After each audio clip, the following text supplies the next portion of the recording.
चलिए अब हम लोग 1.1 में थे और आई थिंक इससे पहले हमने क्वेश्चन नंबर 3 कर लिया था, क्वेश्चन नंबर 4 भी कर लिया था जिसमें हमें फॉर्मूला से निकालना था एलसीएम। आज हम लोग क्वेश्चन नंबर 5 की बात करें।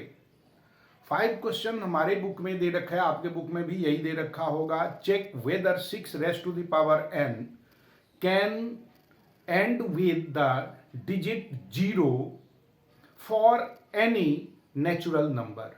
6 raise to the power n, question number 5, 6 raise to the power n ये पूछ रहा है कि n के किसी भी नेचुरल नंबर के लिए n का वैल्यू कोई भी नेचुरल नंबर हो तो क्या ये वैल्यू हमारा 0 से एंड होने वाला होगा।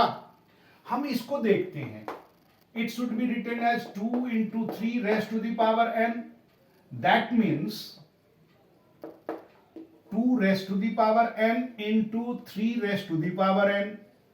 एक्सपोनेंशियल फॉर्म जो हमने पढ़ा है उसको एक्सपेंड कर दिया। लिखते हैं बेटा, we know that for any number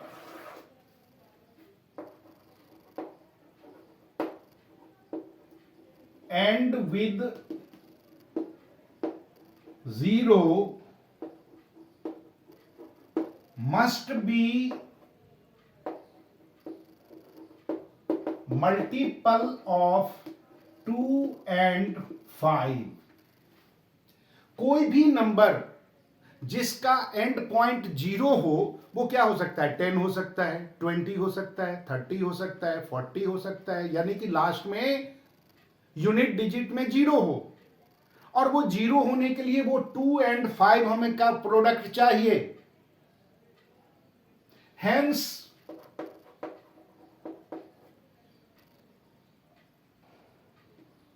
in 6 raised to the power n, we have 2 but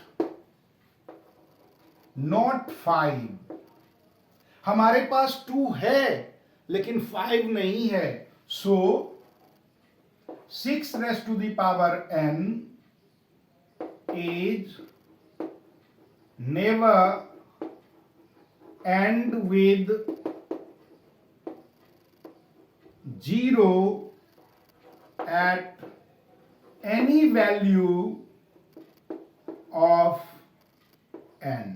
n का कोई भी वैल्यू लगा लें वो 0 से एंड नहीं हो सकता, कभी भी नहीं हो सकता, क्योंकि 0 से एंड होने के लिए हमें ये 2 और 5, अंडरलाइन कर रहा हूं मैं इसको, 2 and 5 चाहिए, दोनों चाहिए, कोई एक नहीं। 2 तो है, 5 नहीं है, so it is not possible. Question number 6, question number 6 हमसे कह रहा है एक्सप्लेन वाई। इसके 2 पार्ट दे रखा है। कंपोजिट नंबर ये है तो क्यों है, why it is composite.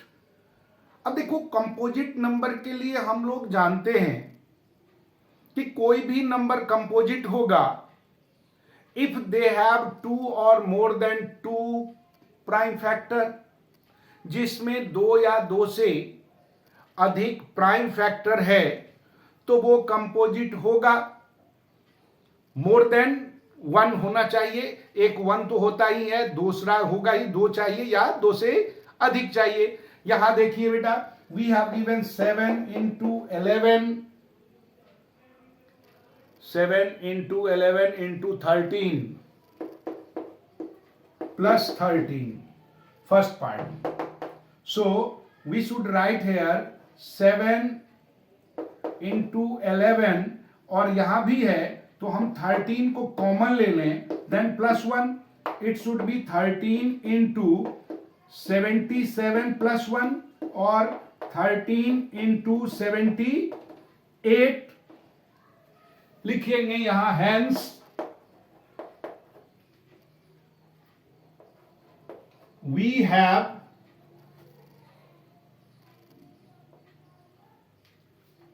more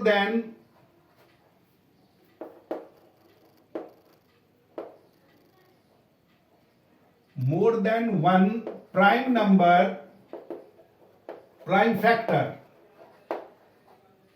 so it is composite. So it is composite number. कोई भी कंपोजिट नंबर होगा, अकेला नहीं होना चाहिए. हमने यहां देखो, अगर इसमें देखते हैं हम लोग तो 7, 11, 13, इसको हम 78 को भी और फैक्टर में बदल सकते हैं. जरूरत क्या है, 2 बता दिया, यही काफी है.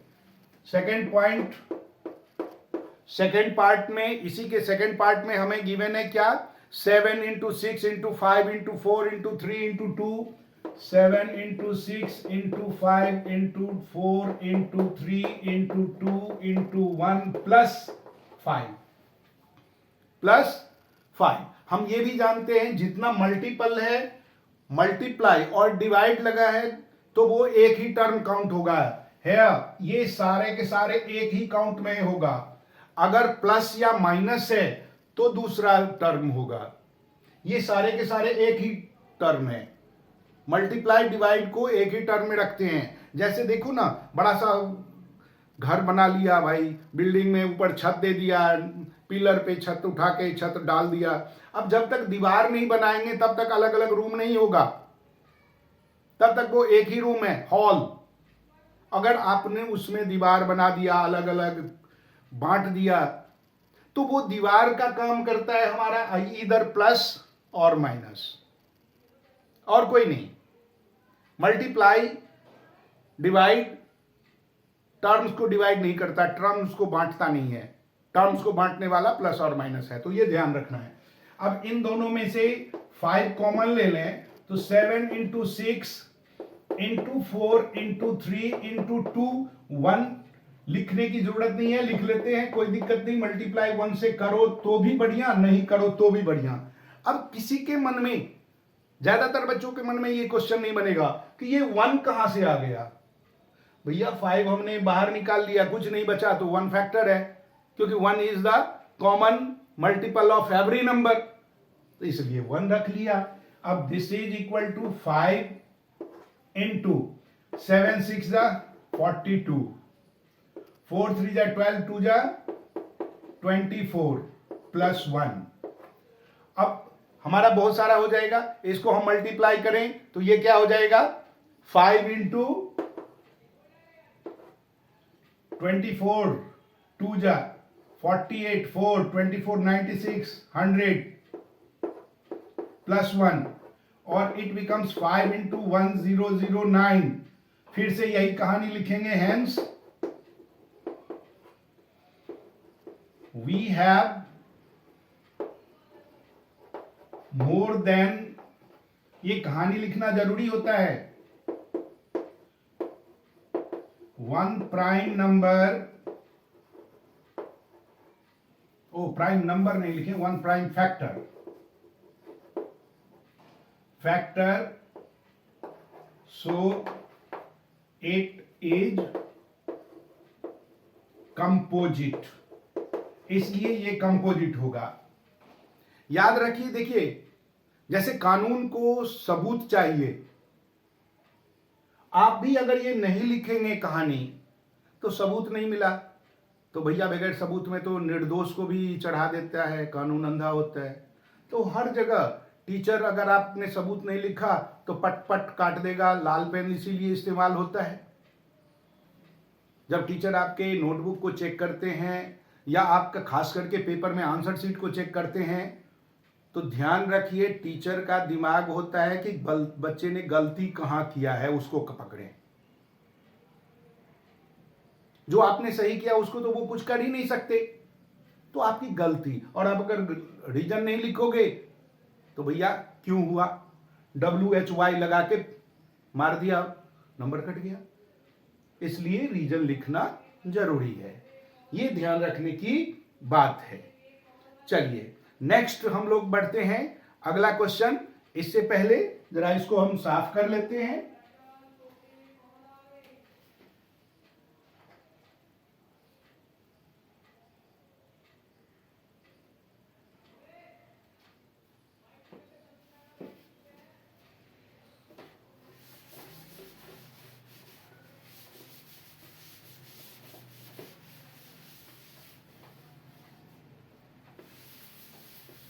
हम इसे साफ कर लिया भाई। अब हम नेक्स्ट क्वेश्चन इस एक्सरसाइज का 6th क्वेश्चन, जिसका हमें क्या कह रहा है।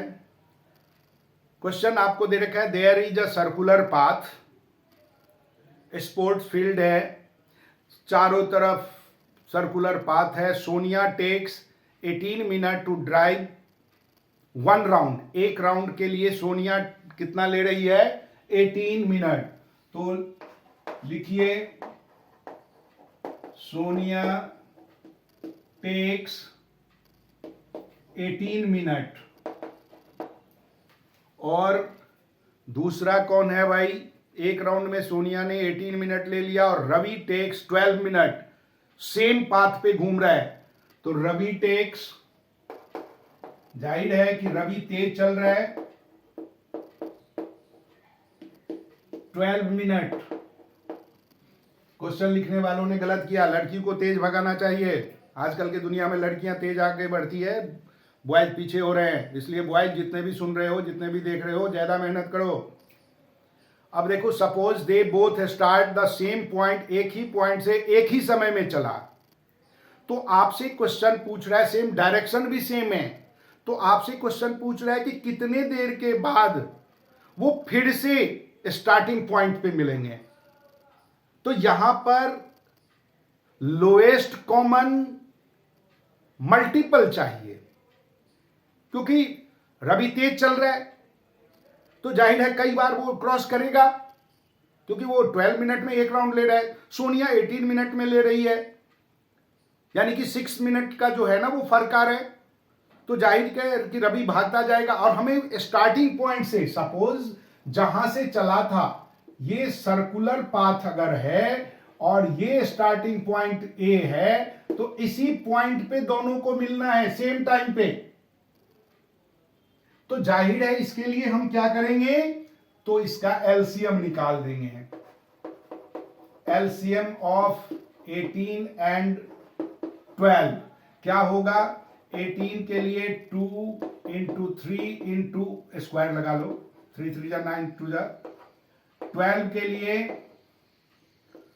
2 का स्क्वायर इंटू 3, 4 3 जा 12। अब LCM is equal to 2 square into 3 square. हमने यही बात किया था, कॉमन फैक्टर हमारे पास दोनों है, कॉमन फैक्टर का हाईएस्ट पावर, और हाईएस्ट पावर यहां पर 2 का स्क्वायर है, 3 का स्क्वायर है। देन 4 इंटू 9 इट बिकम्स 4 9 जा 36। So you should write they meet again at a starting point after 36 minute. 36 minute के बाद वो दोनों एक ही पॉइंट पे दोबारा मिल जाएंगे। झंझट समाप्त। आपका ये एक्सरसाइज खत्म हुआ। नेक्स्ट एक्सरसाइज में चलते हैं, और नेक्स्ट एक्सरसाइज में अगले वीडियो में आते हैं। आप लोग सब्सक्राइब जरूर कर दें। एक गवर्नमेंट का रूल था, जियो और जीने दो, तो मैं तो आपसे कहूंगा कि पढ़ो और पढ़ने दो। इसके अगले में नेक्स्ट एक्सरसाइज जो है, उसमें हमें बात करना है कि क्या कौन सा नंबर रैशनल होगा, इरेशनल होगा। √3, √2, √7, ये सब रूट वाला, पाई इरेशनल क्यों है? तो उसको जानने के लिए आपको अगले वीडियो में आना है। तब इसके लिए आपको सब्सक्राइब करना है, ताकि हर वीडियो आपको मिलता जाए। काम करते जाएं, पढ़ते जाएं। अपने को क्या, मैं तो सोचता हूं अपने को क्या, अपने को पढ़ाने से मतलब। आप सोचिए, अपने को क्या, अपने को पढ़ने से मतलब। तो पढ़िए और दूसरों को भी प्रेरित कीजिए, कन्विंस कीजिए कि वो आए इस चैनल पे, पढ़ें। तब तक के लिए बाय।